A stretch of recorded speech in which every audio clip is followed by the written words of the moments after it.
तो दोस्तों, अनुपमा सीरियल के आज के 13 अप्रैल के एपिसोड की शुरुआत होती है अनुपमा से, जो कि ख्याति का ध्यान रख रही होती है। इधर घर के सभी सदस्य यानी कि प्रेम, राही, बाबूजी और अनुपमा एक जगह बैठे हुए होते हैं।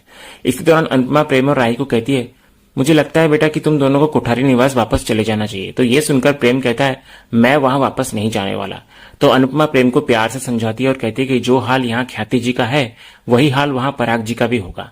और मुझे पता है कि तुम लोग अभी अभी यहाँ पर आए हो तो वापस अभी नहीं जा सकते, लेकिन वो तुम्हारा घर है बेटा, तो तुम्हें जाना चाहिए। बा भी इधर प्रेम को समझाती है और कहती है कि प्रेम, ये भी तुम्हारा घर है, लेकिन वहां तुम्हारा पूरा परिवार है और ख्याति जी की फिक्र तुम मत करो, उन्हें हम मिलकर संभाल लेंगे। फिर बाबूजी भी इधर बोलते हैं कि प्रेम, तुम्हारी यहाँ से ज्यादा जरूरत पराग जी को वहां पर है। इधर फिर आगे अनुपमा कहती है कि तुम घर के बड़े बेटे हो प्रेम, अगर तुम ही दूर हो जाओगे तो परिवार बिखर जाएगा। तुम दोनों ही हो जो इस परिवार को जोड़कर रख सकते हो, और ख्याति बहन की फिक्र मत करो, हम सब हैं। वैसे भी तुम दोनों रोज अन्नू की रसोई में आते ही हो, तो मिलते रहना ख्याति जी से, इसीलिए तुम वहीं रहकर पराग जी और ख्याति बहन की दूरियों को कम कर सकते हो। तो राही भी इधर प्रेम को समझाती है कि हमें घर छोड़ना नहीं चाहिए, हमें घर को बचाना है और जोड़ना है। दूसरे सीन में हम देखते हैं कोठारी हाउस, जहां पराग मोटीबा से कह रहा होता है कि उसे नींद नहीं आ रही है। तो मोटीबा उसे समझाने लगती है कि सब कुछ ठीक हो जाएगा। तभी उसी वक्त हम देखते हैं कि दरवाजे की घंटी बजती है। तो पराग दरवाजा खोलता है और प्रेम और राही को देखकर हैरान रह जाता है। इधर मोटीबा उन्हें देखकर बेहद खुश होती है। फिर गौतम इधर मौके पर तंज कसते हुए कहता है कि ये तो ऐसे गए थे जैसे कभी लौटेंगे ही नहीं, तो अब क्या हो गया। तो मोटीबा इधर सोचती है कि ये सब अनुपमा की समझदारी की वजह से हुआ होगा और अनुपमा ही सबसे ज्यादा अब जरूरी हो गई है। इधर राही कहते हुए नजर आती है कि वे इसलिए गए थे क्योंकि ख्याति को उनकी जरूरत थी। तो पराग गुस्से में कहता है कि फिर वापस क्यों आ गए, जाओ ना अपनी माँ के पास, वहीं रहो। तो गौतम भी फिर इधर से कहता है कि सुना नहीं पापा ने क्या कहा, जाओ अपनी सौतेली माँ के पास रहो। तभी प्रेम इधर गुस्से में बोलता है कि ये घर उसके पापा का है और वो अपनी माँ के खिलाफ कुछ नहीं सुन सकता। दूसरी ओर इधर हम देखते हैं कि अनुपमा अन्नू की रसोई में राघव को देखकर चौंक सी जाती है, जो बहुत ही गुस्से में होता है। वो बार बार ये कह रहा होता है कि वो पराग को नहीं छोड़ेगा, उसे मार डालेगा।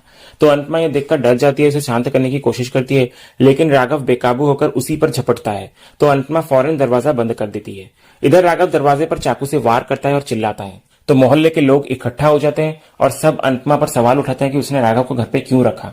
इधर लीला भी कहती है कि अनुपमा को अकेले राघव के पास नहीं जाना चाहिए था। तो बाबूजी पूछते हैं कि क्या हुआ। तो अनुपमा बताती है कि राघव ट्रिगर हो गया है। तो लीला उसे पागल कहती है और तोशु भी कहता है कि राघव को शरण देना खतरनाक है। इधर मोहल्ले के लोग धमकी देते हैं कि अगर राघव को घर से नहीं निकाला गया तो वे पुलिस को बुला लेंगे।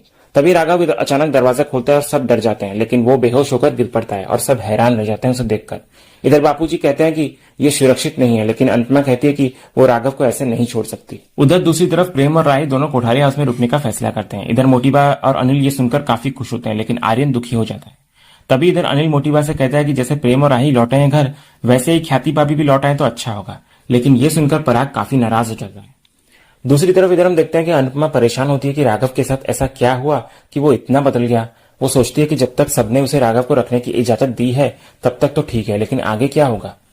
इसी बीच हम दूसरी तरफ देखते हैं कि ख्याति जो है वो सर्दी से कांप रही होती है। तो अनुपमा आती है और उसे दवाई देती है। वो कहती है कि चिंता छोड़ो ख्याति बहन, लेकिन ख्याति कहती है कि ये उसकी सजा है। फिर आगे ख्याति रोते हुए कहती है कि उसने अपने पति का दिल दुखाया है और बेटे से नाइंसाफी की है। तो अनुपमा उसे प्यार से समझाती है और कहती है कि पराग भी उसे एक न एक दिन माफ कर देगा। फिर वो आगे बताती है कि प्रेम और राही कोठारी हाउस लौट गए हैं। तो ये सुनकर ख्याति मुस्कुरा देती है और अनुपमा को गले लगा लेती है। दूसरे सीन में इधर पराग अपने कमरे में अकेला और उदास बैठा हुआ होता है। तभी प्रेम वहां पर आ जाता है और वो पराग के पास बैठता है और अपने बचपन की एक खास याद शेयर करता है और कहता है कि जब भी उसे टेंशन होती थी तो वो चिक्की खा लिया करता था और तब पराग ही था जो उसे चिक्की खिलाता था। आज वही रिश्ता निभाते हुए प्रेम पराग को वही चिक्की देता है और भावुक होकर कहता है, ये खा लीजिए। तो पराग बिना कहे चिक्की ले लेता है और हल्की सी मुस्कान के साथ कहता है, अब मैं थोड़ा अच्छा महसूस कर रहा हूँ। इसके बाद प्रेम खुद को रोक नहीं पाता और हाथ जोड़कर पराग से माफी मांगता है। वो टूटे हुए स्वर में कहता है, मैंने इतनी गलतियां की है कि अब माफी मांगते हुए भी शर्म आ रही है। तो ये सुनकर इधर पराग की आंखें भर आती है और वो बिना कुछ कहे प्रेम को गले लगा लेता है। फिर दोनों बाप बेटे एक दूसरे को गले लगाकर भावुक हो जाता है। उन्हें इस तरह साथ देकर घर के बाकी लोग भी बेहद खुश हो जाते हैं।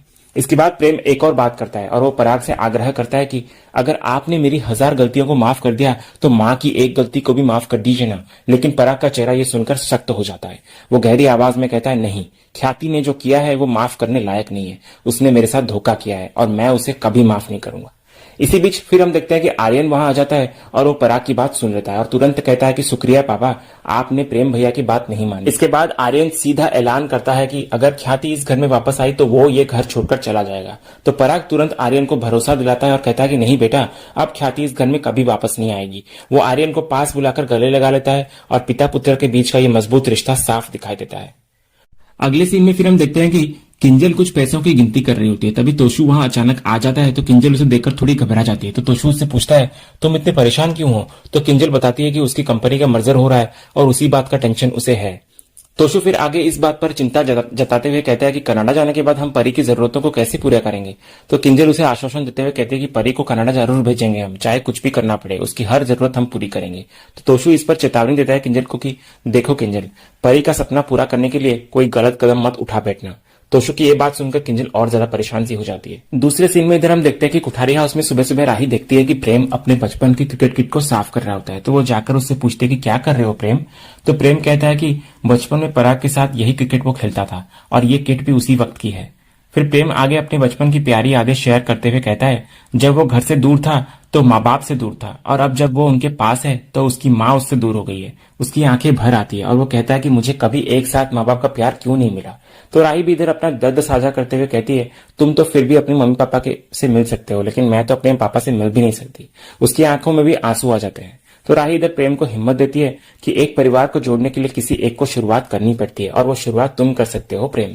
तो प्रेम उसकी बात सुनकर मुस्कुराते हुए कहता है जब तक तुम मेरे साथ हो राही तो मैं कुछ भी कर सकता हूँ। फिर वो राही को गले लगा लेता है और इसी सीन के साथ ही आज का ये एपिसोड यहीं खत्म होता है। तो दोस्तों आने वाले अपकमिंग एपिसोड में हमें देखने को मिलेगा कि अनुपमा राघव से सवाल करती है कि वो इतना ट्रिगर क्यों हो गया था, किसने उसे इतना परेशान किया। तो राघव उसे पराग की एक तस्वीर दिखाता है जिसे देखकर अनुपमा हैरान रह जाती है। तो दोस्तों आप लोगों को क्या लगता है कि क्या पराग की सच्चाई सबके सामने आ पाएगी? कमेंट में अपनी राय जरूर दीजिएगा और अगर आज का वीडियो आपको पसंद आया हो तो वीडियो को लाइक भी कीजिएगा, शेयर भी कीजिएगा और सब्सक्राइब करना बिल्कुल भी मत भूलिएगा ताकि ऐसे ही रोज लेटेस्ट एपिसोड के अपडेट्स आप सबसे पहले पा सकें। तो मिलते हैं हम एक नए एपिसोड के रिव्यू में, तब तक के लिए स्वस्थ रहें, मस्त रहें।